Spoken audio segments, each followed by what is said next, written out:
Welcome into the Press Row Show. We're going old school today, baby. Old as it gets. What would a beautiful night at the Wells Fargo Center be without a couple of things? Bad traffic,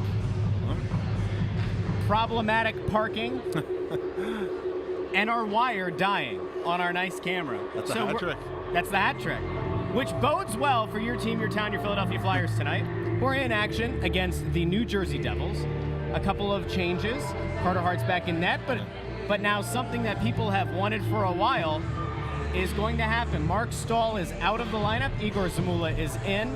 And I am joined right now by a great man, a man who people always look to for advice and for sage wisdom when it comes to your team, your town, your Philadelphia Flyers. And that's Bill Meltzer. Bill, thanks for hopping here on the Press Row Show pregame. Always a pleasure. People might be wondering where Anthony is. Well, I'm not going to throw any barbs here, but you know how Anthony likes to give me a hard time when I walk in here at the last minute. Who showed up here well after we were supposed to go live? Anthony SanFilippo. And now I think he's going to try to do a 2-camera setup with his webcam, which is going to be hilarious. Or he's going to try to turn Bill here into a Meltzer sandwich, which I feel bad for Bill if that happens. So anyway, we got to get to your questions, comments, and concerns tonight as the Flyers prepare to take on the Devils. A lot going into this game. Bill, I want to get your thoughts, first of all, about the return to the lineup of Igor Zamula. Is it the right call? Were you surprised with how the team played with Mark Stahl in the lineup? Do you buy into Flyers Twitter saying that Mark Stahl is the Antichrist and the reason that they struggled defensively? Like, where do you fall? Well, truthfully, I expected Stahl to come back slowly. He missed over a month, older defenseman. And I don't think you can describe it any other way except they struggled. Came back on the island, turned the puck over. Zamula made a mistake on that too, and Hart didn't have the post sealed, so multiple players did something on that play. But rough first game back, and it just hasn't. He struggled. So I think sitting out is deserved. Now that being said, I'm a little surprised that he wasn't given a little longer to play through, given his history with Torts. But I think it's the right move getting Zamula back in the lineup. You really do have to find out what you have in him. You don't have the option of sending him down without waivers. Yep. So you have to see if he can play. And the weird thing with Zamula is it's been high highs and low lows. Yep. He's made some really good plays, had some good games, and some that are not so good.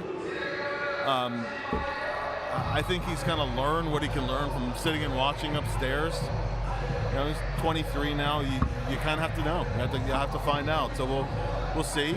They'll shelter him as much as they can, and try to get him into some offensive situations where he can move the puck on the third pairing, playing about 15 minutes or so. So, this is a big opportunity for him.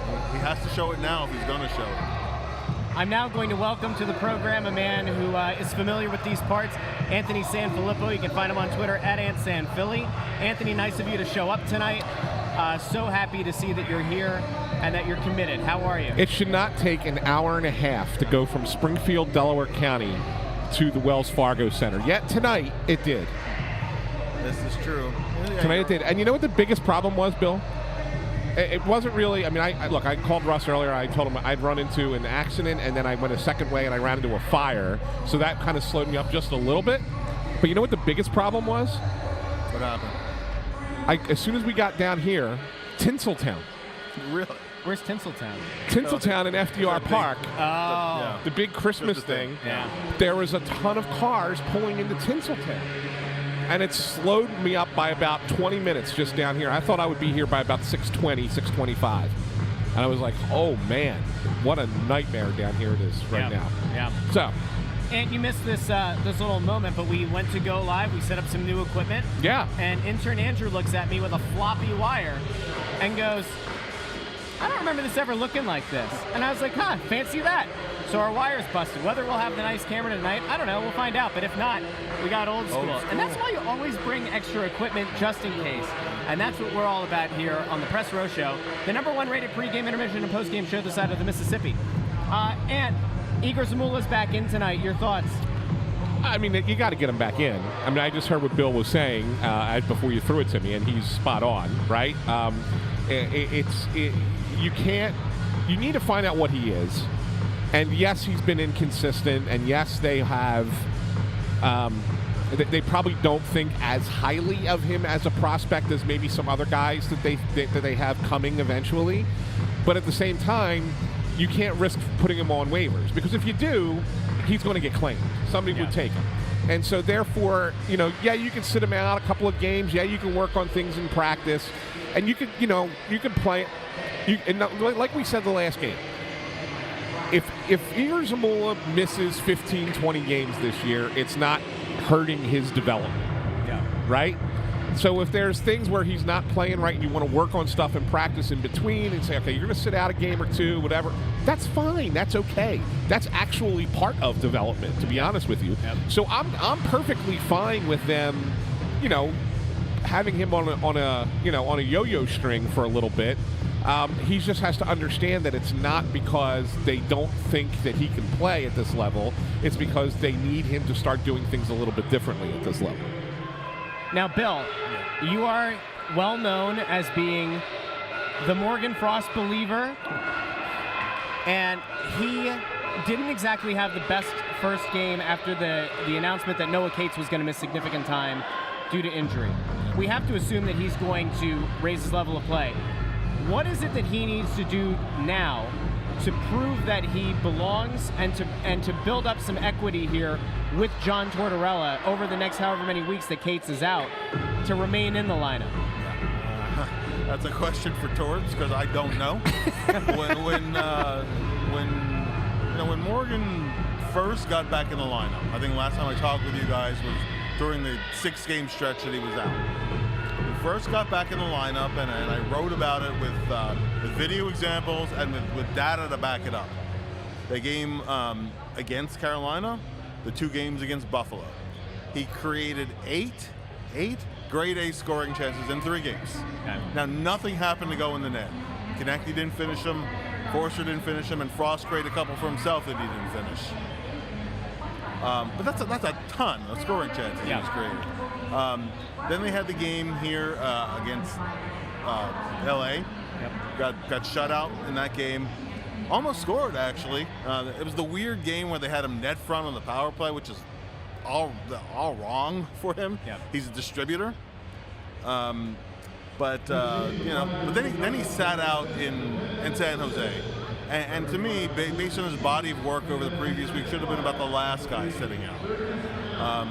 Sat out that game, got back in Anaheim, had 4 points in 3 games. One was kind of a lucky point. It was an assist on a play he didn't really have much to do with. But had the 2-goal game in LA, and then a really good game actually in the win they had over Carolina. Yeah. So he stayed in until then. I thought he had a bad game. Actually, a pretty bad game against Vegas. They won that game, but then they wanted to get Brink back in, and they sat him a few more games. Got back in against the Islanders. That game against the Islanders, and something that Jim Jackson and Brian Boucher pointed out several times in the air, he was making really good plays at both ends of the ice in that game. I mean, Torts is so big on two-way play. So he was good in that game. Didn't happen to get a point. Nobody happened to get a point, actually. It was a 0-0 game that went to a shootout. And then I thought he had a pretty lousy game against Carolina. I agree. Yeah. No, way below the bar. I mean, he's going to have to do, I think, 2 things. Play at that kind of two-way level that he had during that week when was creating all the chances, because his defensive game was pretty good. Kind of do what he did defensively against the Islanders, and score consistently on top of it. Not just chances; they actually have to go in the net. Well, I think, Bill, if you get more consistent scoring, you can settle for some. You can have a little give and take. You can, you might not be happy with less defensive play, but it's kind of like the Travis Konecny scenario, right? Like if you're putting up those points, you're going to make mistakes. We're not happy with them, but we'll give you the leash a little bit there. Yeah. So if he's putting up points, I think it'll help. If he's not putting up points, then he needs to play the defensive game and play a more physical style. Not necessarily, and when I say physical, I don't think he needs to go, be banging people, but he needs to go get pucks. He's got to play with a little bit more pace, a little bit more verve to his game, right? I mean, I think that. So I think if you do, and maybe eventually both mesh together, and then you get the complete player that you like in Morgan Frost. Yeah, but I'll say to that again, he had 4 points in 3 games. He got 1 game leeway until he was out again. So he was producing points. Which is where I come back to. There are a lot of arbitrary things. Certain kinds of coaches, they fall back on things that have worked for them over decades. But it doesn't exactly address the current NHL player or the younger player. And it's kind of maddening because you have to, as an organization, if we are to assume that Briere and that Jonesy are also of the same opinion of this player that appears John Tortorella is, then they don't feel like they need to give him leeway because he's not part of the future here. I do argue that if that's the case, you do have to play him enough that he can rack up enough points that he's not a distressed asset. Otherwise, you do run the risk of selling off a potential 60-ish point player for pennies on the dollar. For sure. And when you're in a rebuild, that's the kind of guy that you should be kind of boosting up and trying to boost the value of, even if you don't think he's part of the future going forward. No. Yeah, but that's a very simple thing to say. I wanted to go to Bill because you and I argue about this all. I want to get Bill's opinion. Well, I'm going to throw something at Bill and then have Bill react to both of us. Mute this man. Because I think what you just said is something that's very simplistic. And it's not that cut and dry. I don't necessarily think by letting a guy play, even if he's not playing well, boosts his value. If he's not playing well for other teams to see as well. And so therefore, he could be hurting his own value a little bit as well. He needs to start playing better to have that value come back up. That needs to be on the player. Yeah, but you made a straw man argument because I didn't say play him while he's playing poorly. I said you need to give him the opportunity that he can find his groove. Putting him in for a game, then having him sit for 3, then letting him play for 2, making an arbitrary decision that he did something wrong that 4 other guys on the team have done consistently all year, also wrong, and then putting him back in and then taking him out. I don't think that gives him the opportunity to find that groove. Now, if he plays like dog feces, we have to be careful here on the Press Row Show. If he plays like that for 8 or 10 games, then by all means pull him. But you have to at least get the guy figure out a little bit of a groove. Let him play for 4 games in a row, and then make a decision. Bill, let's go to you. Yeah, my whole thing with Frost has always just been get him in your lineup, have him play regularly. Again, he didn't lead the team in scoring the final 2/3 of last season, December 9th to the end of the season, because he can't play in the NHL. Yeah. He can play. There's a level of consistency which he didn't even have last year. But he by towards his own words, you watch the last episode of The Standard where he said, give Frosty some credit for how much he grew as a two-way player last year. Yeah. Okay, you add to that he led the team in scoring the latter 2/3 of last year, led the team in scoring in the preseason. He was out after 2 games, right? I think that. Be careful, you brought numbers, data, and supporting evidence. Anthony does not like that. He's going to start shouting you down pretty soon. You've got to watch out. By the way, Bill, there's this guy, Brian Crail. He's asked for a while for us to get you to unblock him on Twitter. His name's Brian Crail. Okay. We will vouch for him as not being a horrible human being. He checks in on the Press Row Show. So if you go in, I don't know how many people you have blocked, but if you find Brian Crail, unblock him. Brian, you can DM us, let us know your handle, and we'll try to negotiate, We'll play mediator here, But aside from Frost, is there somebody who could tremendously help this team as a young forward, a call-up that you look at and you say, hey, Noah Cates is going to be out. If Frost isn't the guy, this is the guy that they should look to give some time to? Yeah, and first, just the guy who's on the team right now, I didn't think Brink should have been sitting out that many games. I don't see why it has to be mutually exclusive if you have 13 forwards to have 2 kind of smallish playmakers in the same lineup. Yeah. That it seemed to have been one or the other is playing or sitting. I think there's room for both guys to play. In terms of guys that could call up, I don't want to interrupt what Samu Tuamal's doing right now. Yeah. He's been one of the best rookies in the American League this year, and he's been a little while to develop. I want to see if he can continue that groove before you call him up. What is it that he brings to the game that you would say, if it's not an elite skill, it's a plus skill for him? Speed, and a pretty good shooter, but also good ice vision. He's kind of a developing playmaking forward. Another smaller guy, but but he can really play with pace. That's something that's so critical in today's NHL, and I think Sumal it's starting to click with him. Yeah. There's other guys that could call up too. To me, Liksell is a very good AHL player who could be a short-term kind of fill-in guy in the NHL. Yeah. I don't see him as a regular up here. And I don't think as a bottom six forward. Now, I wouldn't want him higher in the lineup. I think Tanner Lazinski can play on your fourth line if you need a fourth line. Yeah. Right now they have those guys. So I think just Bill and I talked about this on the last Press Row show, just from people I've been talking to, is and they didn't call up anybody for this game, but you did hear Tort say that they're not. There are guys right around the corner, right? That could come in if they need to call somebody up. And I know that they've been debating between Liksell and Cooper Marody getting a short-term look up here. And I think that they would prefer that Liksell still plays the big minutes in the AHL, and that Marody would be the guy. And I think that, again, you mentioned Tuomola.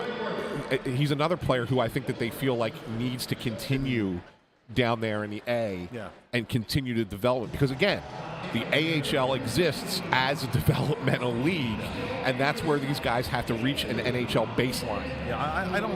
If you call Marody up, and he's a good American League player, but he's primarily an offensive player, and I don't know that he'd produce enough to play in that kind of top six role with power play time. For one thing, I don't think his feet are great. He's got good talent. Yeah. He's got good hands, but he doesn't have the feet. Well, yeah, but I mean, I'm not saying that this would be like a long-term solution. Sure. I think it's just kind of like, hey, we need a guy that can kind of play that bottom six role in the NHL level for a month. Yeah. Cooper Marody can certainly fill that void. Good. Yeah. I want to play a little game here, a little scenario. Let's have a little bit of fun. Let's get weird. Going into the season, the Flyers loaded up at the goalie position. They loaded up in a big way. Trade, free agency, the draft. Last year, Tortorella spoke effusively in praise of Sam Ersson. To start the year, he really rolled with Carter Hart a lot, which is what you would kind of expect. However, Ersson, every start seems to look better and better and better. Shut out the Isles. Carter had that, was it the second goal or the third goal last game? Third goal. That was just like putrid. It snuck through. Not a great one to give up. A weird one. Is there a scenario here where leading into the holiday we see a little bit more of Sam Ersson? Not anywhere near like a 50-50 or 60-40, but do we start to see he's in there every third game instead of like every fourth or fifth? I think for a while he's going to mostly get in when they have back-to-backs, or he could use the start. You haven't had a back-to-back. You've run with Carter a number of games. If it gets to a point where where Hart goes down again with another injury, and Ersson plays well, then I could see him taking more playing time as it goes. I mean, for the most part, Carter's actually been really solid so far. Yeah. The third goal the other night was a fluky one. It got stuck under his pad, and it's a terrible time for it. But it was really, you might not see that play again the rest of the year in the league. So. Yeah, I mean, you look at the schedule, Bill, they don't really have I was thinking about it, they didn't have a back-to-back for a while. I was like, when do they next play a back-to-back? It's not till the 21st and 22nd of December. So I think you're probably going to see, they may split the Pittsburgh games, Saturday, Monday. Ersson gets one and Hart gets the other. And then they go on a 3-game road trip. I bet you Ersson gets one of those 3 games. Yeah. So you're probably getting 2 of the next 5 will probably be Ersson. Now, after tonight. So 2 Bill, of the next 6. The last thing I had for you, although you might end up being stuck with us until more Hart comes out here, because you're now it's a Meltzer sandwich. When we look at where this team is now, I think they're slightly better record-wise than we expected. We thought they'd probably be just under 500 at this point. Yeah.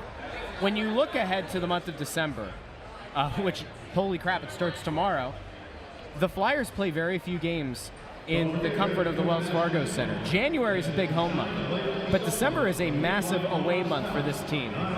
Where do you see them going into that holiday break? Do they manage to kind of float around that 500 level, or do you think that this might kind of level off a little bit and you're going to have some really tough ones out on the road?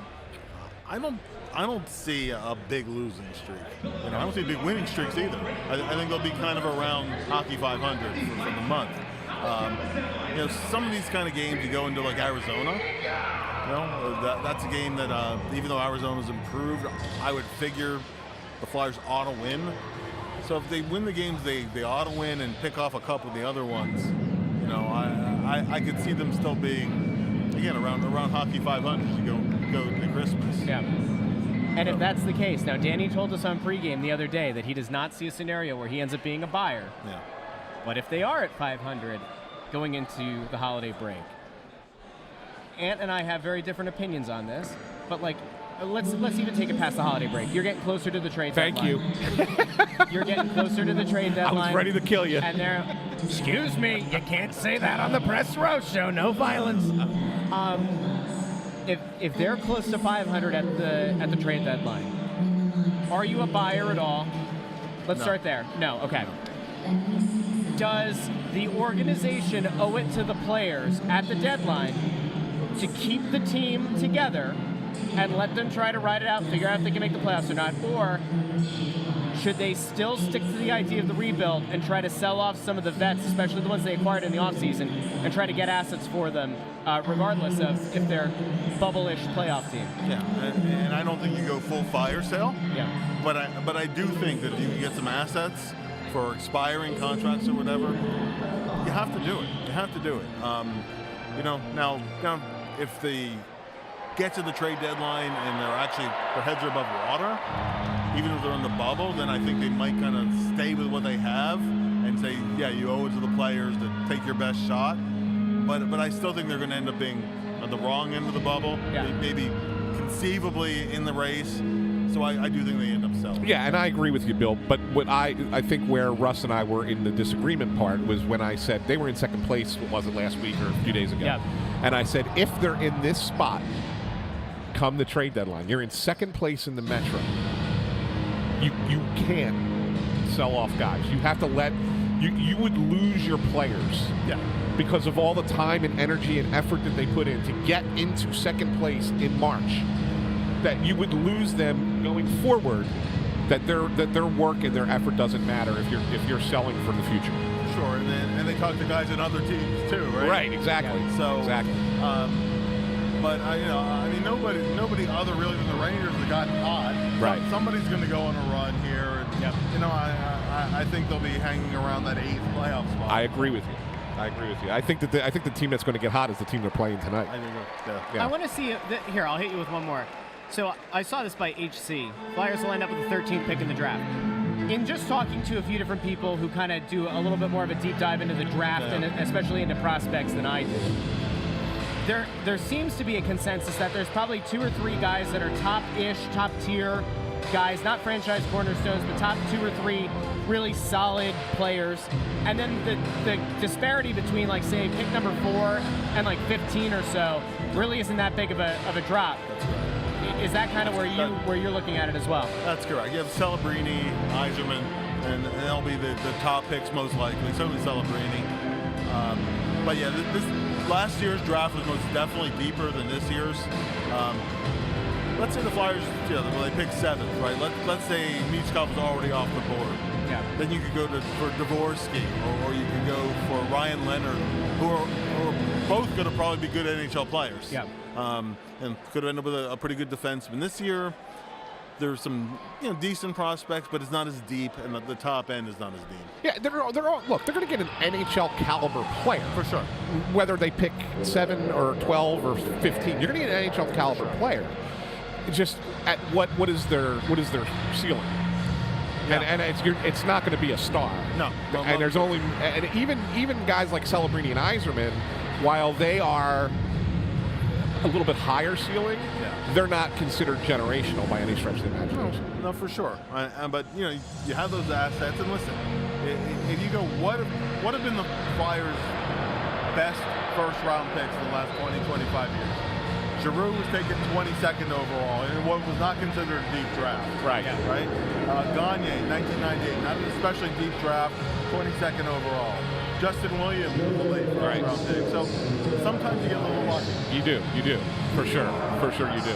Well, we got to wrap this up, Russ. We got to get picks. I think we do. Uh-oh. Who's sneaking in behind me? Oh, look at that hot stuff. He's looking at the camera going, why is that one not working? We have so much to talk about. A lot Hey, to talk what's your about. prediction? What's your prediction?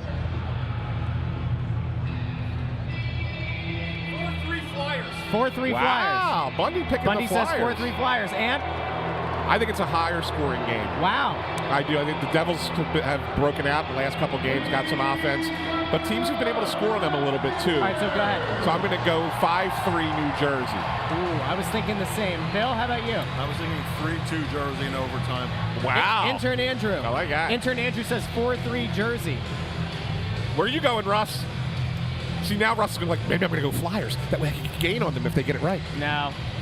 Well, it is the Devils. Igor Zamula's back in. You know what? Let's rock with the orange and black tonight. Attaboy. Flyers are going to lose tonight. The Devils will win 5-2. Russ, betting strategically, right? Betting strategically. 5-2 Jersey. Good thing people don't bet their money based on what you said. That's exactly right.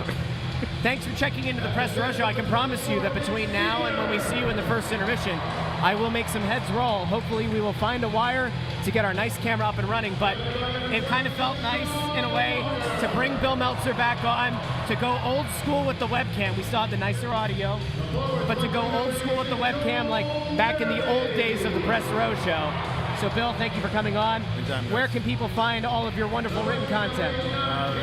Every single day on PhiladelphiaFlyers.com, FlyersAlumni.net. Those are the two main places. Fantastic. And Russ. it's time to go. Everybody All right. have a great time. Remember, we'll have the Game Center StatCast going during the first period. You can join the conversation over on YouTube. You can join it over on Facebook, and we'll talk to you during the first intermission. Let's see how the Flyers look against the Devils here in the first. Talk to you soon.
welcome into the Press Row Show.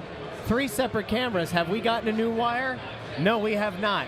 Is the beautiful camera sitting over there just waiting for us, looking at us lovingly, longingly, just saying, help me, use me, please. It is. We got our best man on it, so it should be repaired any minute now. That's the hope. One has to hope. In the meantime, we are here to bring you all of the breakdown of what exactly we just saw in that first period. By all means, if you're on Twitter, that's great. We love you and appreciate you, but please head on over to YouTube. Find the Snow the Goalie channel. If you're on Facebook, that's great. If you're on YouTube and Facebook, we can pull up your comments, and we want to get to as many as we can. A heated discussion, not between the 3 of us, but between Anthony, of course, and the multitude of people who message him and send him things on Twitter about the Hathaway hit late in that period, which put the Flyers on a PK, a 5-minute PK. A major was assessed to Hathaway. It goes to review, and then they say, you know what, not just that, game misconduct as well. A penalty that cannot be taken, especially already down 2-0, and you put your team on a 5-minute PK against the top power play in the league, and make sense of it. So I will say this. It was a late whistle, but I think Bundy will attest. It's a penalty. It's an absolute boarding penalty. So it's a late whistle. I get that, and I'm sure that's what Torts was probably freaking out the most about with the referees, saying that, you know, you're allowed to play until you hear the whistle. Yeah. But when you watch the replay, the hit occurs 3 feet from the boards, Bundy, and he leans into him. And, I mean, you know, back in the day, that was a clean check. Of course, we all loved those hits. Because the guy was going back, so it wasn't necessarily the same. Even though we're all next to each other, I'm going to keep looking forward at my camera. Yeah. So what happened was this. This is what I didn't like about it, and I know people are looking for me to affirm what they're saying. In today's game, that's a penalty. Right. It wasn't at one time, but now with the icing rule, the way it's been designed, you're supposed to be protecting guys because guys would blow out their Achilles tendon, they'd slip, there'd been cuts. Here's my issue with the whole play. There's 2 things that bother me. Number 1, they didn't blow the whistle quick enough if that indeed was an icing call. So if Hathaway's not that kind of player, he's going to throw his shoulder in. In terms of it being clean, it looked like it was a shoulder into the chest, and he landed on his shoulder going into the boards. The real problem I have was it looked like they called the penalty based on the injury. Yes. Okay, so that's what I don't like. It's like, and you should have seen it. Like, it looked like these guys were nervous on the ice. The refs and the linesmen were like, "Oh no, what do we do? You know, one of the Hughes guys just got hurt. Like, we can't have that happening." That's ridiculous. Call it on the ice, or that's it. Don't go over like 2 pigeons over by the penalty box and sit there and going, "Oh, what do we do? Can the league fix this for us? We missed it on ice." Call the penalty on the ice, have vigilance with it and honesty, and move on. We'll live with it. But when you start going around and taking 3 and 4 minutes trying to figure out what happened, get the hell out of here. Is it a penalty? Yes, it is by today's standards. How they called the penalty was amateur hour at its best. Yeah, and that's fair. I think that's an assessment of it. It was certainly a penalty. Now, that's not the only thing to happen in that first period. The Devils took a 2-0 lead. Mm-hmm. One of those goals is a just cannot happen breakdown in play, where Sean Couturier is the only guy back. It's an odd man rush. It felt like there were a ton of them in that period. And the Flyers give up a goal. Again, it was a 2-on-1. Couturier is back, no defenseman back. How does that happen? That was my first question. Like, as it was occurring, I'm sitting here yelling to Bundy. I'm like, it's a 2-on-1 and there's no defenseman back. How do both defensemen get caught? I looked at Anthony. I go, was that Coots on a 2-on-1 hit? He's like, yes. Coots played the 2-on-1. When's the last time you've seen that happen? Never. So it was both Sanheim and York who were on the ice on that play. And I got to think, Bundy, and you tell me wrong, that, you know, obviously they give the defenseman a little bit more leeway to kind of be part of the offense, right? Take some chances. But isn't it usually if one's taking the chance, the other one does not? You can't have 2 guys pinching. Right, that's my point, right? No, I mean, there has to be responsibility from the one player, the other defenseman, to back him up. Now, who was in the right position? Sean Couturier was in the right position. Yeah. Because he was the guy back. He was the third man high. Yeah, and you know what? Those guys, too, I watch Hughes, a little bit of a cheater. and he's going to be allowed to cheat a little bit. That was a perfect opportunity. What sucked with that whole goal was the Flyers, listen, they weren't peppering shots at the net, but they had territorial possession, and they were trying to make something happen. And to show what can happen to a team like the Flyers, one play, one chip pass out, and what happened was, Anthony and Russ, that was a direct pass from way down below the circles. One pass beat 4 guys because the 2 defensemen were pinching. That allowed the 2-on-1 to happen against the forward Couturier. Just a sequence of brutal, brutal mishaps that allowed the 2-0 lead. Listen, I'll say this. I'd rather the Flyers be down 2-0 right now than 1, because it feels like they're never going to come back when they're down low scores. This is bad first period. There's no doubt, but at the same time, they got to get this killed and try to get one back. The Devils give up goals, guys, and that's where the hope is. The thing that you maybe take a little bit of solace in, and you hope that you're able to parlay that into something in the second period, is that they had 3 minutes and 45 seconds of penalty kill time at the end of that period. They managed to keep the Devils off the board. I looked at you guys and I said, this could very easily get to 4-0. In the blink of an eye. So they have a little bit of momentum there, but now coming out of the locker room, you have 1 minute and 15 seconds that you still have to kill off. If you don't come out focused and 100% locked in, I mean, this could end up being 3-0 within 1 minute and 15 seconds of the period starting. What do they have to do, other than like just being alive and awake? What do they have to do to make sure that this lead doesn't balloon? Well, like you just said it. I mean, they got to kill the penalty, right? I mean, if you get down 3-0, forget it. This game's over. Yeah. The game might be over already. But the fact of the matter is that what they have to do is they really have to sustain their offense and get shots on goal. They're not doing. And look, I give them a lot of credit because New Jersey has the best power play in the league. And they killed off, the first 3:45 of a 5-minute major. They killed off another 2-minute penalty earlier in the period on Morgan Frost's stupid penalty that canceled the Flyers' power play. We need to come back to that, but yes. So I give the penalty kill credit. And, to be honest, Coots has been part of that, Bundy, and he hadn't been before tonight. Torts had said that Coots is going to start getting some more minutes on the penalty kill again. They've been trying to manage his minutes. It's not like they don't think Sean Couturier could play the penalty kill. He obviously is a very good penalty killer. But they're trying to manage his minutes because, again, he's trying to get back into playing an 82-game season. So the easiest thing to do is to take away his penalty kill minutes to kind of manage them a little better. But with Noah Cates going out, he's going to have to kill. And when he's been on the ice in penalty kill, you could see the difference. You could see why he's such a good defensive forward. That said, they're not generating anything on offense. But even on the power play right before Morgan Frost's penalty, Bundy, we were just sitting here watching them pass it constantly around the outside of the box. Yeah, that's what we've talked about that, and that's kind of like, as I said, as a defenseman, that was a penalty killer. You can move it around that box all you want. And I'm just going to stand there on the near side dot between the hash mark and the inside hash mark and the dot. And you can move that around as many times as you want. And I'm going to sit there and give you a stick tap for it because it's beautiful passing. But if you don't take it to the net or into the middle of the ice, it doesn't matter.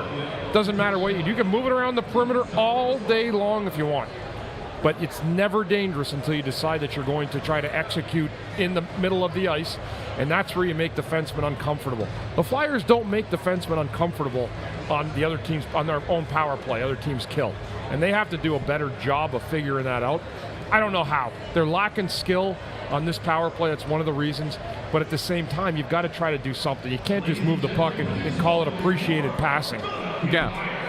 And I'll be honest, and we'll get to the Morgan Frost thing in a minute. I just saw there's a conversation going on about Carter Hart saying 2 goals on 5 shots. Let me say something. Neither goal is on the goalie. Yeah. Neither one. And he made the other 3 saves he made were big saves. Like, they could have been, each one of them were high percentage chances for New Jersey. Yeah. And so he makes it. So I'm not looking at Carter Hart in any way as a negative right now. Yeah, I agree. I mean, those were difficult saves. One was a clear ice 2-on-1 against a forward defender, and the other one opened up the scoring. Listen, we know the Flyers' problems when they fall behind in hockey games. They've got to kill this off and figure out a way to get back in this hockey game somehow, because Devils are playing better, had a huge win the other day, but they got to absolutely stay off of the penalty kill. You can't give the Devils these chances. 36% power play in and around there at the 20-game mark. That's not suitable for the Flyers to try to come out and kill that all night long. All right, we have to get to the real topic here. And Bundy, I'm going to throw this to you. Monsieur Therien, j'ai une demande. Où est Morgan Frost? Morgan Frost. Où est? Dans le Château Bow-Wow.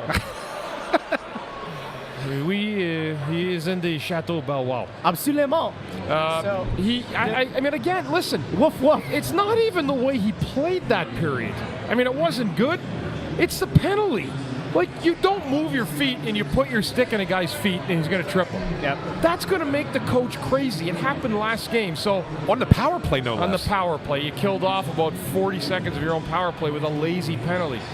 You know, again, I've said it. I've been a Morgan Frost supporter, but plays like that, I can't defend them. I cannot defend a guy that doesn't move his feet and puts his team in jeopardy on him with taking bad penalties. It just keeps coming back. I hate recycling the talking point, but it just comes back to you have to control your controllables. Your effort is the one thing more than anything that you can control.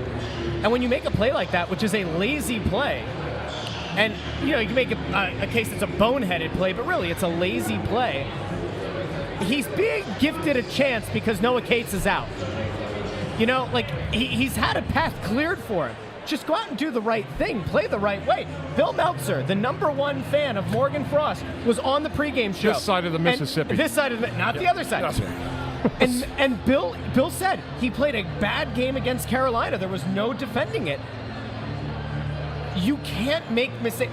It's one thing if you make a play that's a little bit iffy, and then we say, hey, Torch is being arbitrary and who he's, you know, penalizing with game time and sitting and all that. That's a stupid play. It's a lazy play. It cannot happen. All I go back to is they really don't want him here. They tried to trade him before the season started. There's a reason. There's something there that they see that's different, or maybe they know something else. That, look, we're seeing the warts. We also are fair enough to look at it and say we see the positives. But if you're going to take a young player who had the second half of the season that he had last year, and you're trying to trade him, for a player who's suspended for half the season, what does that tell you about what the team thinks of the guy? I mean, that's all you need. Well, they didn't know the other guy was out for half the season when they tried to trade him. This is true. It certainly made a difference. You know, listen, there's when I watch this league, guys, there's a lot of guys I'm not sure belong some nights. And I think a lot of teams know they have players that don't belong. But I think this is probably a case where he doesn't help himself because of the coach. And in turn, he's not responding with the points that he needs to ingratiate himself more with the head coach. So I don't know what he's got to do, guys, to be better, but the way it's going right now, and I just like the last comment, negatives are outweighing the positives. I agree with that. I can wait on his offense, but if it's not coming and he's taking bad penalties, he's not moving his feet, and he's not producing, he becomes a player that you might have to move on. But at the same time, he was worth a lot more 2 months ago than he is right now. I want to throw one more out there. We got 4 minutes left, so I want to throw this one because there's so much bad happened in that period that I think one thing that kind of is going to get lost if we don't bring it up to discuss it even for a minute here is the third pair. You know, we talked about pregame about Igor Zamula getting back into the lineup. He's playing with Rasmus Ristolainen tonight. Yep. Bundy, how have they looked? Yeah, I mean, making a play. A simple play is an ordeal. Yes. It's an ordeal. I mean, it's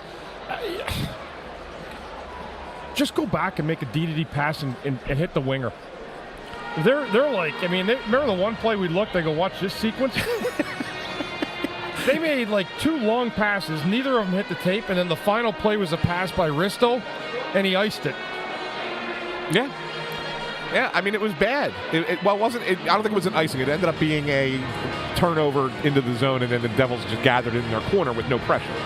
So there's no forecheck. And they could easy out. So you just basically gave them it was one of those we talked about last game. The Carolina had too many. They got the puck back too easy every time. And I think it was another one of those situations where it was 2 bad passing attempts that end up the Devils able to go back and get the puck easy out of their zone, They didn't have to work for it. And that's part of the problem. If you're not getting your chances and being able to finish on the offensive end, you've at least got to make the other team work, right, Bundy? I mean, and they're not doing that at all. It was way too easy for the Devils in that period. And one of the issues the Flyers has, guys, and we talked about it over and over again, and it continues to rear its head, they don't get the puck stopped in the D zone. And it allows teams to keep cycling, putting it back to the point, firing it back around the net again. The Flyers need to get pucks stopped and stop making it so easy on teams in their own D zone.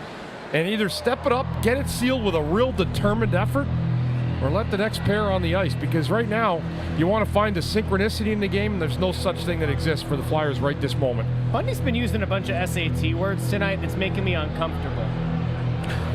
I got into Harvard. You mean that wasn't from the Providence education? No, that was Harvard. That was back in the day, Russ, but I never let anybody forget it. You know, one thing that you could do if watching this game is causing you tremendous pain, you can, I don't know, have a little shopping issue. Go over to shop.snowthegoalie.com, pick up some merch. Again, shop.snowthegoalie.com.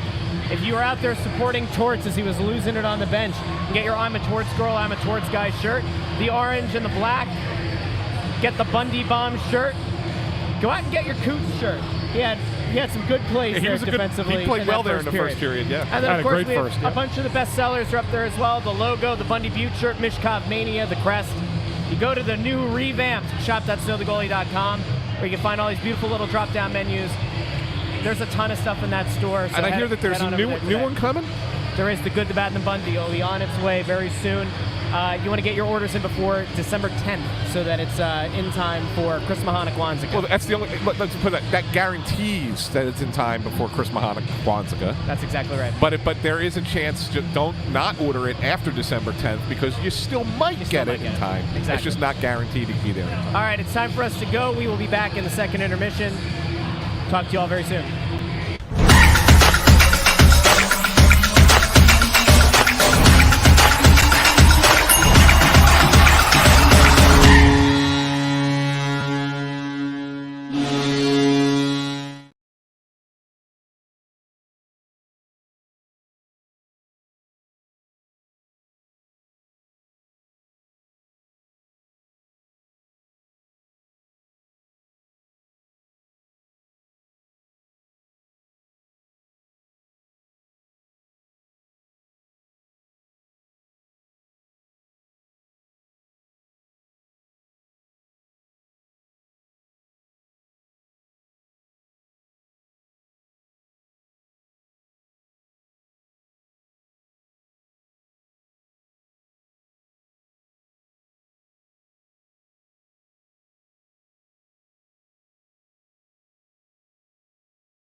Well, alrighty then. Tell you what, we went into that period saying there's a chance that this team could get it back together at least a little bit, and get it together they did. Welcome into the Press Row Show, second intermission, the #1 rated second intermission show this side of the Mississippi. I'm Russ Joy, at Joy on Broad. This is Anthony SanFilippo, at SanFilippo. On the end is Bundy, at Therien 6. Gentlemen, the Flyers looked a mess in the first period. They got outplayed, outworked, and outskilled. The second period, however, at least slightly better. Slightly. It was a lot better. They were the better team in the second period. I mean, even when they were shorthanded, and we talked about how important the first penalty kill was going to be. Not only were they really good in the second period, the start of the second period, killing that, they killed another penalty later in the period, and then they just dominated the shots that period. Bundy, they really went after the Devils and controlled the play, and they're now, I think it's like 30-20 or something like that. I don't even know. I haven't seen what the final number was at the end of the period, but they really just took it to the Devils in the second period. Devils looked like they were pretty content with the 2-goal lead that they had gotten themselves, and then the Flyers came out. You know what was really good, guys, that period? The power play. Yeah. The power play was excellent. They actually had some momentum.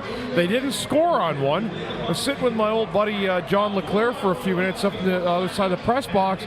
They were saying the same thing, and then as we were there, Flyers ended up getting one in the Morgan Frost rebound. So they had something going there, and I think it's certainly something that got them back in the hockey game. But they had a much better compete level. They were skating better. They were making better decisions with the puck. The only thing I'd like to see is them stay out of the box a little bit more. Yeah. Don't give the Devils the opportunity where they're at their best, but I thought the Flyers played a completely reverse period to what they did in the first. Yeah, you are playing with fire a little bit. I know that the penalty kill has been really good, and I think a lot of that has been because Sean Couturier is getting a lot of minutes on the penalty kill now this game because of Noah Cates being out. But you really can't tempt fate with this Devils power play as good as it is. So you're right. They got to stay out of the box. Don't give them any more time in the third period. Fortunately for the Flyers, though, Russ, they're going to start off the third period with about almost a full power play. So maybe they can get one there because, like Bundy said, the power play is playing better. Maybe they get one and can tie this game back up. Well, to this point in the season, it's been the peak no power play. We'll see if they can make it the peak yes. Guys, I'm actually, and again, I don't know yet, is there something going on with Farabee, Anthony? Is he hurt? He's played 56 seconds in this entire game. Yeah, I think he's on the bench. If I'm looking at the stats on the thing I have, he has played 56 seconds in this entire hockey game. I think he's benched. I don't think he's out of the game. I think he's on the bench, not playing. So you get benched now for, I guess, having a bad first shift? Or would that have been the goal scored against him? That's an interesting one. I'm just saying. Well, it's especially interesting because they're down a man with the Garnet Hathaway game misconduct. Yeah, so they're playing 10 forwards right now. Not exactly fair to the other guys. I guess Torrance will make the case that Farabee's play wasn't fair to his teammates, but playing with 10 forwards is not a winning formula. Farabee was -1 on that goal, and so that must have been the one shift he was out for. And hasn't. Yeah, but you know what? That goal. And Torts probably is mad because it's a play that's not made, and I think he was the guy on the trailer who scores the goal, right? He was. And so he's probably not skating hard enough to get back. But let's be honest, that goal that's a goal scorer's goal, right? That first goal that the Devils had by it was not Hughes. It was who was the other guy who scored the goal? First goal. Holtz got it right here. Yes. Yeah. Yes. Yeah. Holtz, Alexander Holtz. That was a heck of a shot, coming into the high slot and beating Carter Hart over his glove. Right? That was a really good shot. I do have news that people can take some solace in. I know that the Flyers are losing 2-1 on the scoreboard. Yeah. But the expected goals battle, they're losing 2.57 to 2. Hold on, I'm waiting for it. It's covered up, I think. I don't know. Maybe it is just 2.57 to 2. You mean there are round numbers in expected goals? I don't know. That's at least what this looks like. But holy cow! Yeah, I got to get back to Farabee because I know people were talking about it. Yeah. How does he know Farabee wouldn't have ended up having his best game of the year, even with a -1, unless you put him back out there to redeem himself? Yeah, I agree with you on this one, Bundy, because look, you can make a mistake in a game and still have a great game. Yes. And so, look, if he had a bad period and you want to bench him, okay, fine. One shift? But the first shift of the game and you're going to sit? That's a tough thing. Unless, the only thing I can say, and I'm not trying to defend this, I'm not trying to defend it. What I'm trying to do is try to come up with a rationale, if possible, is unless they've had conversations where they felt that he has not been good enough for an extended period of time, and then you come out on your first shift and make a boneheaded play. Maybe that's the message. I don't know. But I agree with you. It's like how can you hold a guy to that much accountability off of one shift in the game? Arbitrary again, some would argue. I mean, I don't know if I'm one of those people who would argue it, but you know. I don't think it's arbitrary because he hasn't done this to Farabee since last year. So it's not arbitrary. You know what I'm saying? You kind of have to put yourself through a little bit of mental gymnastics to rationalize it. I mean, maybe Bundy can just explain it with better Harvard words. I don't have any left. You don't have any left. I got in. I didn't go. That's true. A big difference. That's true. Big difference. I'm always like thinking, just there's going to be nights where you have a bad start and you're on the ice, but we just played 40 minutes. He's had maybe one shift, so I'm always thinking about giving someone an opportunity rather than the Chateau Bow Wow, as we've seen a few times tonight. The question is Chateau Bow Wow growing? Did they add on an addition? I think Monsieur I'll be honest with you, if that was his game of Survivor, Frost would have had a king-size bed built and solar panels for the length he was in there. But you got Farabee right now. Looks like he's going to have a nice warm home to sit in for a few hours. Well, the question's going to be, I think, is Joel Farabee the guy that Torts was alluding to after the Carolina game, that if guys don't start playing better, we will bring somebody up from the Phantoms? In so many words, that's not an exact quote, but it's pretty much what he said. Is he the first guy that gets that benching for a guy from the Phantoms to get called up? Yeah, they'll do it at some point. This is a huge third period, if we're forecasting, to be honest with you, because the Flyers are alive and well. They did kill off, a lot of people were saying, and we did have to kill off the leftover, that 5-minute penalty to Hathaway. They ended up having their best period that we've seen in quite a while. Like, that was a dynamic second period. Shots on net, guys were responsible in their own lanes. Defensively, there was really good pressure. They got pucks out with authority, a couple bad calls, all in all in that period. But this is an opportunity for the Flyers. And again, when you say you're down entering the third period, it usually doesn't work out for you.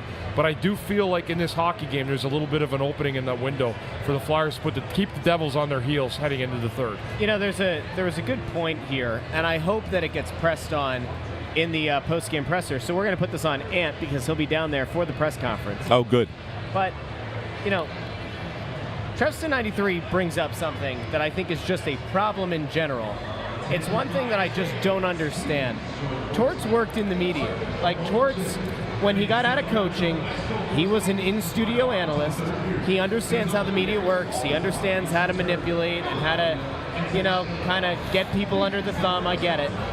But there are times when there are legitimate questions asked post-game, and he gives the non-answer, or he just kind of scoffs. Yeah. And I do think that there are times that, like, it would behoove, maybe not him, but it would be a better thing for him to actually give an answer and address a question. And I hear you, and I don't disagree that it would be better, at least for, you know, public consumption. It would be better for the fans to get an explanation. It would be better for us to talk about or to write about, right? Certainly it would be better. I think Torts goes into that mode when he feels like the team is, even though like the Carolina game was a bad game, he felt both teams played terrible, so he didn't want to make that the game where he was going to start throwing people under the bus. He kind of hinted at it, but didn't want to get into anything specific. I think there are games where if you're now they lose this game tonight after playing as well as they did in the second, maybe they give you a great effort in the third.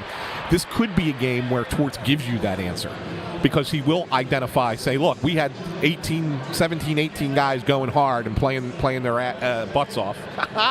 I caught myself No, there. you can go with ass. Oh, we can? Yeah, you can. Okay, I wasn't I think I sure. can say it on the radio, so I think I can. Yeah, you All right, can. fair enough. Yeah. All right.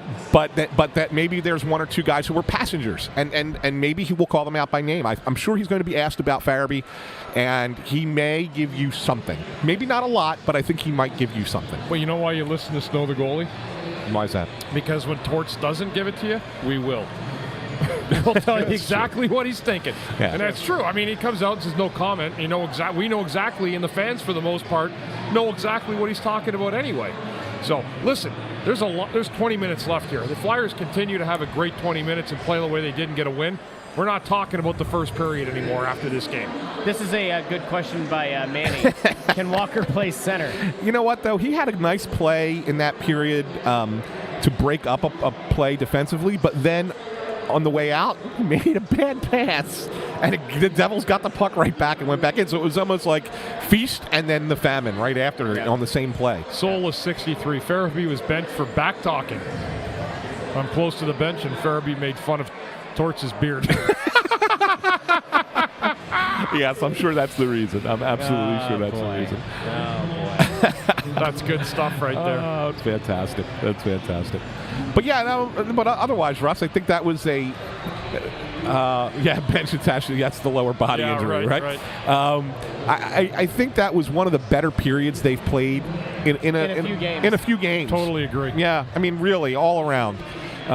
You only get the one goal out of it, but I mean, that was good special teams, good 5-on-5, really good goaltending. And the team is, look, you're playing with 10 forwards, and those guys are out there, humping it, getting after it, right? They're really ramping it up to another level, and it had New Jersey on their heels. So you got to credit the Flyers, and credit is due. I'm with you. Are you done? Is that it? You checked out for the period, us, Russ? 6 minutes to go in this second intermission. This is an interesting one here. What? Vinny, love you, bud. We love you, Vinny. The pair of Zamula and Risto has been solid. I don't. I thought that they've had a rough game. Even in the second period, I didn't think they were all that fantastic. They haven't. Let's put it this way: they haven't made any egregious mistakes. So if you want to look at it as that's your win, that's a win. And there's not a single hockey person in the building that knows that's not a tough pair for an NHL game. Yeah, it's not. This is an interesting one from Michael. Can't have it both ways and say you're not going to sacrifice wins to play the youth and then bench Farabee the whole game. Well, again, I can't stress this enough. Like, coaches, you have to let coaches coach. You have to let them, they know their players better than we do, better than you do, better than any of us, anybody. They have, and they're not always right. They're going to be wrong sometimes, but they have a better idea of how to push the buttons of the players than we do. We can sit here and analyze it and tell you if we think it's good or we think it's unfair or whatever, and that's just good talking points. It's good stuff, good conversation. It's good for us to have. But I don't sit there and say that coaching decisions like that I don't think are trying to go against whatever the public philosophy of the team is. I don't think that's an intentional thing to do. I really don't. I think that this is John Tortorella coaching like he knows how to coach. Is it the right thing to do? We can debate that, but I don't think it's like, oh, they're trying to pull the wool over our eyes about what they're really trying to do. Okay. Rob Greeley says Walker and Sanheim pairing would be interesting. They both seem to have offensive prowess. You know what? Cam York's had a pretty decent game other than the first goal. And there's an example, Bundy, of a guy who made a mistake in the first period yet kept playing. It turned out that if you go back and watch that play, which I did in the second period, pulled it up on my phone, Sanheim was already low. So he had already pinched. And Cam York then pinched again. Yes. So he was the second pincher on that, and he can't pinch in that spot, and that's what happens. That's how four guys get caught. Remember we were talking the other day in one of our shows about Anthony's right next to us, so we just have to look at our cameras. Our camera's down tonight, our main one. So I was talking the other night about, like I said, Torts is giving like Sanheim free reign. Just get up the ice. We don't have anyone else who's doing it, so we want you to be the guy to do it. And that's fine, but with that, there's going to be give and take. Yeah. And the one thing that has to happen, and Anthony just said it, you can't have the other defenseman going up when the other guy's already decided to pinch. You just got to slide over, cover the middle of the ice, cut the ice in two is what we call it, and then make it harder for them to break out, and hopefully the forward covers up for you, which he did, which is Coots. But as soon as Sanheim goes, that's it. There's no other defenseman that can even think or initiate the play down on a pinch, because if the worst case scenario happens, which it did, then you're going to be stuck on a 2-on-0 or a 2-on-1, and the other team's going to be in a position to hurt you. And they did. That's exactly what happened. Yeah, and the only thing I wanted to follow up with that, though, is that aside from that play, though, I think Cam York's had a nice game. The penalty kill, man, when he had that one sequence where he blocked a shot, and it was a slapper, and he went down, and he got himself back up, got back into the play, went and hunted the puck, got it, and got it out of the zone. I mean, that was a really nice play by him, and he's had some of that. We've seen some of that, and I think that's what they really want to see more out of him. They really want to see that, he's a nice kid. He's got a laid-back demeanor, but they want to see him have a different personality on the ice than maybe he has off of it. And I think once he does that, I think you might see some positives in Cam York. But that's where his inconsistency, I think, lies more than anything else. Vineet said before about the Risto pairing and it looking good, and we were like, not so much. You saw this, right? But Vineet did exactly what you're supposed to do in that situation, pivot to a potential pivot for us here on the Press Row Show. Did you hear this today? The Mad Russian? He's calling Matvei Mishkov.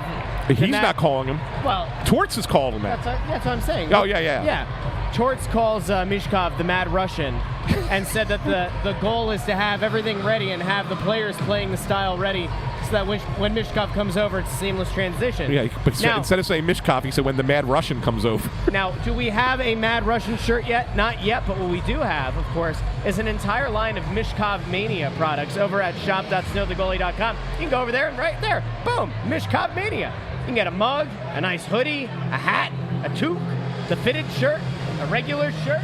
Mishkov Mania. Do you feel it? Reach out right now. Reach up in the air. Do you feel it? Feel it in the air. No, not like that. Like you have to. I'm not going jazz hands? No, what? Please no. Well, if we do this is like we're asking for money. No, I'm I don't want to do that. Because it's shop.snowthegoalie.com. You guys spend a little bit of money. You spend money to make money. You spend money to get quality products. Shop.snowthegoalie.com. Make sure that you like we said the other day. I don't want to feel like Johnny Manziel. Oh. You had to go there, didn't you? Well, it was his celebration, right? I feel kind of gross that you said that. Well, I'm just saying that's what it's where you were going with it, so I stopped it. You just pulled an O.J. Simpson there, like good on me. I'm just saying. You had to go there, didn't you, Russ? Well, you know where we're gonna go. You had to go to O.J., didn't you? We're gonna go. Well, I'm saying at the end of his social media videos, he always says, "I'm just saying." I always like that. Anyway. I'm sorry, I don't listen to OJ's social media, Russ, like you. Well, it's very entertaining, Bundy. Very entertaining. I'm going to tell you where we're going to go. We're going to go watch. Is he still looking for the murderer, Russ? Allegedly. Listen, right, we're going to go watch the third period. We'll be back post-game. Anthony's going to go ask Torts a lot of pressing questions in the post-game presser, which we'll throw to as well. So for these guys, I'm Russ. We will talk to you after the game. Let's see if the Flyers can get a couple back. Maybe we'll go to overtime. Who knows? Who's to say? Bundy's out. We're out. Bye.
Well, that did not go the way that I think people had hoped it would.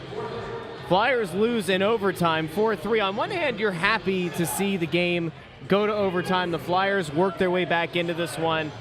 It felt like John Tortorella was going to get away without having to answer any questions about Joel Farabee being nailed to the bench the entirety of the game. And yet, the Flyers force OT. They get an opportunity, and then they get killed on the odd man rush going the other way. It was clinical, and it's the difference that having skill makes in overtime. Welcome into the Press Row Show postgame show, the number one rated pre-intermission and postgame show, the side of the Mississippi. Bundy, I don't know how you feel about moral victories, but do you take a small moral victory out of being able to force overtime against a skilled and talented Devils team? Well, I hate moral victories, but you know what? I guess you have to call it that. I mean, you know, the fact that they didn't give up. This is a team that has not – maybe they got a point in one game where they trailed, but they didn't quit. They stayed in the fight. They ended up getting 2 goals. They did it the right way. The overtime's disappointing. You know, I really thought that was a game that could take the momentum and win. And you know what happened? It ended up being, I believe, a missed shot. Yep. And it set up the breakout for the Devils. And, you know, those guys get up the ice. It's a ton of skill right there. And one shot ended the hockey game. But I give Devils credit. You know who scored that goal, too? I believe it was Luke Hughes, right? I think so. Yeah, it was Luke Hughes. And we thought he was out of the game. Well, our guy was, Garnet Hathaway. After reviewing that, it was a terrible call, ultimately. I thought initially it was too late. Anthony thought the same thing. But, you know, if you're going to lose a guy for the entire game, well, that other player better be really badly injured, too. And that's the way they judge it. I don't want to say it. Like, if you're hurt like that, it's unfortunate that we lost a guy and their player came back and scored the game-winning goal. Yep. So, you know, if you're going to have conferences at center ice and start judging penalties over what the hit was rather than the actual play, then you shouldn't be reffing in this. That's exactly right. And ultimately, you know, you can make the argument that it's an unfair outcome. It was an unfair outcome for the team. It's not fair that they lost Hathaway, due in large part to the fact that they thought that Hughes was going to be out the remainder of the game. It looked like he had a separated shoulder. I mean, we thought that he was donezo. And then what ends up happening, as you mentioned, Hughes comes back into the game, Hathaway is gone. I will once again question, though, barring there being some kind of, you know, massive behind-the-scenes answer to why Joel Farabee did not play in this game beyond that first shift. When you lose Hathaway, I think even if you're trying to make an example or you're trying to get through to a player, you kind of owe it to the team to make sure that, like, you're giving them the opportunity to succeed. And when you're down a man, I don't know how you sit back and say, no, you know what, instead of having 11 forwards, now we're going to go down to 10. Farabee's a perfectly healthy guy. Like, I get sending a message, but things change. The calculus in a game changes when somebody gets out of the game misconduct. They could have used Farabee, especially, I mean, the third period as things were starting to ramp back up. Overtime, he's a skilled player. We don't know why Farabee was benched. All we can assume at this point, before the coach even shares what went on, was that he did not have a proper back check on the first goal, and that landed him on the bench. We do know he was -1, but I'm going to have to hear something really good where you don't give a guy a chance to redeem himself. It's one thing to sit a guy out the night where you don't have to worry about him and he's in the press box eating popcorn. It's a whole other thing when you get a guy prepared for a game and something happens early. And as Anthony said, obviously there's been discussions with him. But, man, that's a steep price to pay for a guy that's in suit, and he's going to get out of his suit and he's out of his uniform and he's going to be dry. Yeah. It's an awful feeling. And I don't know. Again, that's excessive. Like, that's excessive unless there's been conversations that have been ongoing. Which is possible, and we're not privy to whatever is said between the coach and the player. I've been benched in games. Like, it's, you know, you're just not there some nights. You get to either sit out the end of the period and the coach is like, comes in after the intermission, says, hey, Bundy or whoever, Bob, wake up. Like, we need you. And that's really the message is you got to wake up. You got to be prepared, and you got to be in it. You know, by that time, if the coach has benched you, you probably already had 3 chances in the game. But Farabee, that's an interesting one. And I I don't know. I don't know. Is it like I see a mixed bag here? His play has been. He's not been awful. He has not been awful. He's scored goals. Like he is what he is. He's just a winger. Like he's a go to the net winger. He's not a loaded with skill from top to bottom, but he makes plays sometimes, and he's willing to go to the net. I don't know. Let's see what happens if there's anything more that manifests after the game with what happens from the coach. But that was a live benching in real time. It's just weird. It's very, very rare to see that happen. Yep. If at all anymore in the world that professional sports exists in today. Yeah. Let's see. We have Franco, 65 checks in and says, can't ask for anything more than that. The team plays their balls off, just don't have the horses yet. Filler Originals obviously has a problem with Torts playing Couturier to start the overtime, saying that Couturier's skating looked labored all game. At times it did. Ed says they've shown themselves that they can come back. They battled the Devils and the refs. I don't get the feeling that the reffing was horribly disproportionate in the favor of the Devils. I think that the thing that you obviously, and we brought this up, that you can kind of hold them to is it's a late blown whistle. It's a call that nobody seemed to have any real belief behind. They had the meeting of the mindless at center ice. Presumably, they called it in to the league. It goes to review. They give out a major. They don't say what the major's for. And then they come back and they say Garnet Hathaway's out. And then Hughes comes back not very long after. So the entire complexion of the game to some extent changed with that call. And then you add in the fact that Torts benched Farabee.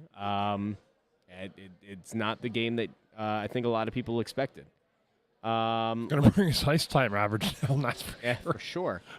Matthew Bennick says, that was a letdown. I was screaming with my family for the last 6 minutes of the game. I got to say, there were a lot of people who left with about 10 minutes or so in the game, which was disappointing. We haven't seen a lot of that this year. But boy, nope. I bet they were kind of kicking themselves. Fans have been great. As the second goal got scored, as the third goal got scored, people probably had a little bit of regret there. Matthew Bennick says, so fired up, and then 30 seconds later, it's over. Glad they got the point, but what a bummer. Andrew Fawcett says, Torts being Torts. Another move by Coach Rebuild, says American Wit. So you could tell. You can tell that the night is the night that the fans turn on Torts. Or at least the ones who are against him are going to be a little bit more vocal. Susan Lowe says that on the radio, they said Farabee's hurt. What? No, he was not. No. He was on the bench. He was on door duty. If you're hurt, you never stay on the bench. It's not allowed. Yeah. To be honest, it's just not. It's frowned upon. If you can't play and you're injured, get off the bench, go get showered, stay off the bench. And not that's just the that, rules. He was on door duty as far away from Torts as can be. Right? Like he's getting the door on the wall for his teammates, right? He would have done a lot more than I did. He was playing bellhop, right, tonight? There's just no way. Yeah, if there's no Torts pretty much said, well, we have to be careful with the language here. Torts pretty much just said, like, get as far away from me as you can. I mean, if he had gone any farther, he would have ended up in your old spot between the glass. Yeah, if radio said that, then maybe they got something, but I don't think they got any updates on anything more than what we would have gotten. If he was hurt, well, great job sitting on the bench, but you should not. They would be working on him. Yeah. So I think that's a bad call there. Yeah. Andrew with an interesting point here says that Torts won't give a proper answer about the Farabee benching. I have a bet going with Anthony. I'll tell you. Anthony and I had to talk about how Ant wants to approach this question, and I said I will wager $5 that if you ask that question exactly how you just outlined it, that you're going to get a non-answer. And Anthony's convinced that he's going to get a really great, elaborate answer. So when we throw down to Ant, when he's in there with Torts for the presser, we're going to see if Anthony is the Torts whisperer or not. Donald says that Farabee's play has been awful and he needed to sit. I don't know how you make that determination after one shift tonight. He hasn't been perfect in some of these other games. He's not been awful. He's not. He's not been awful. I mean, He is what he is. Like, there's tons of guys like Farabee in the league. Yeah. Like, it's not, it's not like you're getting a guy that you think is going to be, Yari Curry, and he's scoring goals like that kind of winger. He's a go-to-the-net guy. He's going to score some games. Other games, he's not going to look as good. He's a winger. Yeah. Wingers sometimes don't stick out as much because they're wingers, and they're supposed to keep things simple. Unfortunately, the centers are the ones that get dragged through the mud a lot because they're kind of joined with the D in the zone. So if something doesn't go good, it usually gets peeled onto the two defensemen in the center. But Farabee's not been awful. He's not. I don't think that's fair. Eric Berkey has a very fair point here. Hughes carried them to the win. That's why we got to hope Mishkov is the real deal. I mean, you do see how skill can be a determining factor. Well, if you're picking first like every year like the Devils, that's what's going to happen. Yeah. So they were garbage for years, and they ended up picking two guys in one overall. Yep. And that's what happened. So they rebuilt that way. But I mean, listen. I watched the Devils play tonight. They had a 3-1 lead. If you're a world beater, you're going to lock this game down against the Flyers and find a way to keep the win in regulation. I don't really. I thought they were better last year. Maybe I don't know if they took a step back, if they're not as good defensively, but man, they gave up a lot of shots. They gave up a lot of chances, and they looked at times like they just weren't all in on the defensive side of the things. Andrew Fawcett sends over a $4.99 super chat. It says that he's going to cover the bet. What bet is that? The bet between Anthony and I about whether or not he's going to actually get a good answer from Torts. Okay. Question. Joey Ritter says, I miss Claude Giroux on the power play. I don't. I don't either. I don't miss anything about him. And a lot of the worst parts of Giroux's game on the power play, the looking for the perfect pass, all that kind of stuff is kind of permeated, and now it's infected some of the younger guys who played with him. A lot of that power play issue still remains. So, no. I don't. It's nice. Those were cute and everything, but see you, everybody. Thanks for coming out. Yeah, I mean, he's a nice skill player, but you got to move on. It's been long enough. Yep. I think it's about it for what we've gotten in the chat there. I don't know how long you want to hang on here for. Well, I'll wait a few more minutes. It was a long game. It was a long. That was one of those pushing 3-hour games, but. Let's see what Anthony gets, and if he doesn't, then we're gonna skedaddle. Anything else you guys are concerned with? Any things you're happy with? Any things that are daunting on you, that are wearing on you? Eric said that the power play looked better tonight. It did. Yeah. And what was it about the power play that looked better? The possession, the making plays. Like they actually had a guy in the middle. They were moving it back. They had shots through. There were some cross seam plays. Like it was good stuff. I don't really have any qualms. That's the best the power play has looked all year long. Yep. And I can't say anything other than that. Was Was there a lot of perimeter passing? Yes. Like on there was. The first power play especially, there was a lot of perimeter passing. But they did eventually kind of start taking a little bit more of a direct approach, and that's when they started finding success. That is true. Yeah, there's no doubt. I mean, they got the puck in. They possessed it. They made smart plays with it. And as a result, they ended up getting, some clean looks. That's the best, even the second. So they had one, and I'm thinking, maybe they got lucky, and they just happened to have a good one. They ran into a bad kill. But no, that was not the case. They actually did a very good job, and they did it again. Like they reestablished a second power play, even after the one they didn't score on. So it was a really good night for the power play. We have people just dropping in their favorite I know. power play guys of all time, Hey, let's do this. Let's play a fun game. I want to go back to your playing days. Okay. Give me the best power play unit that you can remember on a team that you played on. Well, I mean, anytime you add like a guy like Lindros or Forsberg to any power play, with the point man, I would probably say like Recchi, Lindros, Leclerc. Desjardins on the point. And Desjardins to him was not a natural, true point man on the power play. He was Mr. Everything, but that was not his natural play. I played with Sergei Zubov in Dallas. Oh, man. You want to talk about a guy on the point that was just a machine. He was unbelievable.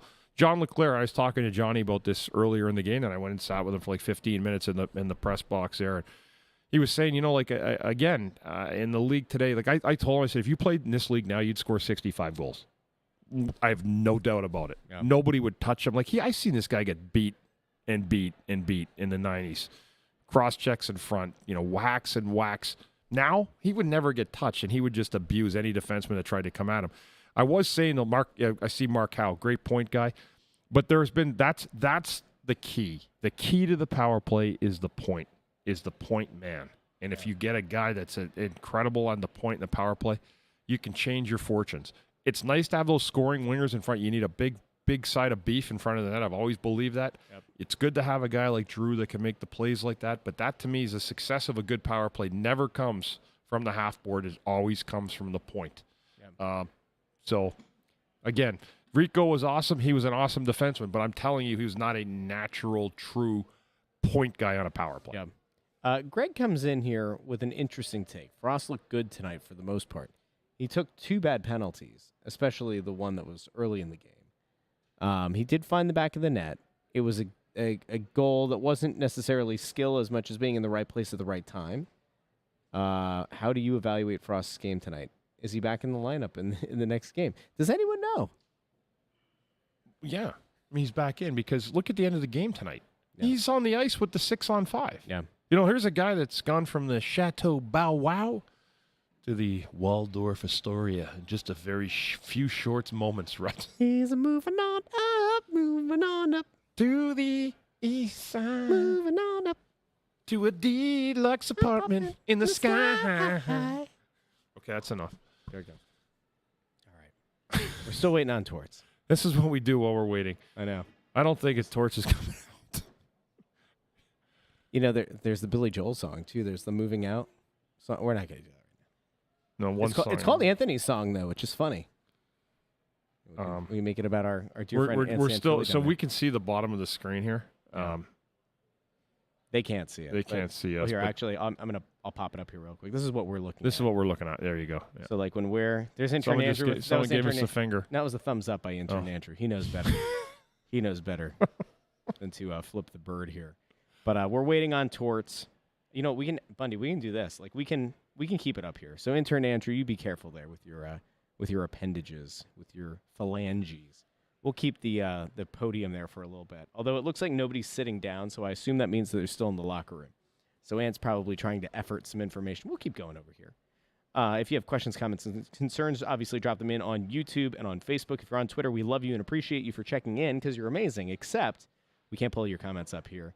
So make sure you go over to YouTube or to Facebook. I like post games here on Snow the Goalie a lot better. I used to do another post game, and it was so boring every night. Have some producer in your ear telling you what to say. Oh, can't say that. No, this is just beautiful. We get to actually do it with the fans, too, which is the best. That's exactly right. Yeah. How often does the producer talk in your ear on a show like that?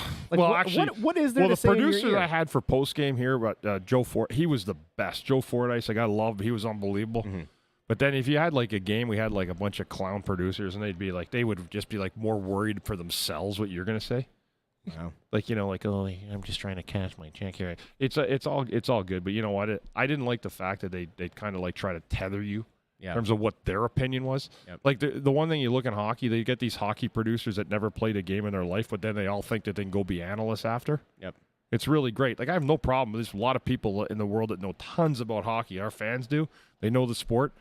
But man, if you go from being a producer to thinking that you're a prognosticator after an expert, well, that's part of the problem, unfortunately. Here you go. So Trevston93, it looks like media is starting to come in. Trevston93 asks, are we overvaluing Zamula? Surely he passes through waivers. I don't know who he is now, and I'll tell you right now, it's not a guarantee he'd pass through waivers. Yeah, I don't think he would. I mean, you look at the league, if you watch the league and seen some of the defense in it, I'm telling you, there's room for a guy like that to play. Yeah. Let's see. As you can see, well, you can't really hear, but the media are starting to file in, and I believe Anthony SanFilippo is getting closer. Let's see what the chat says. Use answer. Okay, so I believe we're getting close to getting. Are we going to hear them tonight? I sure hope so. If all goes well. Hey, Fridge, is Fair? What was the? You're live here. Yeah, we got Flyers Radio. Farabee. Todd Fedork. Was he Fridge? Was that an injury? Because people said here, Flyers Radio said it was an injury. You played enough. He lost something defensively prior to the goal. And then he was. But he was on the bench the rest of the game. We thought he got hurt, but then he stayed on the bench, so that's either bench. Because usually if you're on the bench, you got benched. Because if you're hurt, you go to the locker room. Get out Yeah, that's it. So you Yep, said the so, same thing okay. I did. Thank Yep. you, Fridge. Hope you had a good night, my friend. So there you go. I don't know what they just announced down there at the podium, but somebody just said something. So it would appear. Fridge said the same thing I did. Yeah. If you're injured, you're off the bench. You're not on the bench. You're gone. The coach will tell you to get off the bench. Yep. All right. It looks like there's Torts. There he goes. Here we go.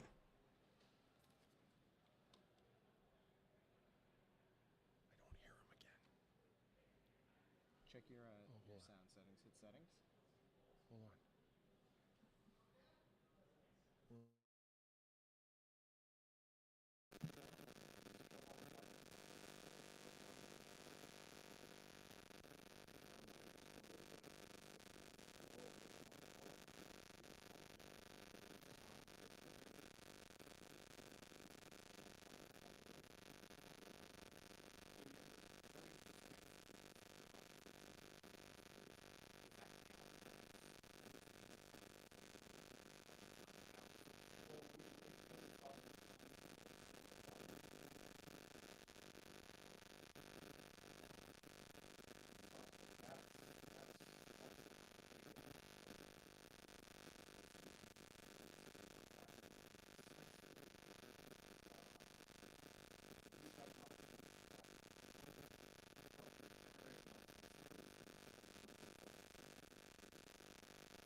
We're going to work on this, and we'll get back to it. There we go. Is he there? Okay. No, I don't know what happened there. All right. We are not sure why there's no audio from down at the press conference. We'll figure it out for next game. All right, we'll get that, and we're going to absolutely make sure this does not happen again. Yeah. So, unacceptable. We were fine for the first 10 games. Yeah, I don't know what's happened. It doesn't get changed. worse. It's gotten worse, so we're not going to have this happen again. That's garbage. I don't like that. Yep, we're not going to do that again. All right. Flyers play, so we got a home and home with Pittsburgh coming up. Let's tee those up there. This Saturday at Pittsburgh, Monday back here against Philly here against Pittsburgh again. Boy, I'd love to see a little bite put back in that series. I agree. It's been lacking it a little bit, you know. I mean, the same villains are still there. It's always the spare parts that create that chaos, though. It's never the central players. Yep. But again, anytime you get Crosby coming in with Malkin and crew, it's going to be good. Yeah, a couple games 100%. in a row. Yep. So it'll be interesting. Battle of the Keystone State, back-to-back games Saturday, and then they're back here at Wells Fargo Center on Monday. And then you look ahead to a bit of a trip. I mean, it's going to be like 10 days between home games from that Pittsburgh game. They go out to Arizona. They've got Colorado, Nashville, all on the road. They're back the following Thursday at home against the Capitals, and then at home against the Red Wings. They will play this Devils team again, but it's about 2.5 weeks away until the 19th. We are all very, very excited to tell you that Tristan Jarry scored tonight for the Pittsburgh Penguins, an empty net goal. That's pretty wild. Pretty cool. I think it's the first time. I thought I saw it's the first time that he's scored a goal since like 2018 or something in the A. So that's, you don't see it. You don't see it very often. All right, I think we're going to wrap it. I think so too. So we will be back, like we mentioned. We'll probably do, I guess, a morning after on Sunday morning to recap the Penguins game, and then we'll be back here for the Press Row Show on Monday. So for Bundy, for Ant, for intern Andrew, we will check in with you guys a little bit this weekend. And just so you know, in the podcast feed, the live show that we did yesterday down at Puddler's Kitchen, that's going to hit the podcast feed this weekend. Oh, yeah, you definitely want to hear that. That was good. We had not only Dan Hilferty came on the show, but also Bernie Perrant. So if you missed that on the YouTube feed, that'll be going in the podcast feed. It was like a massive party podcast. It's crazy. And there was people all around. It was unbelievable. It's worth the listen, and it was a lot of fun. A lot of fun. Absolutely. So for all the guys, time to head out. We will talk to you soon.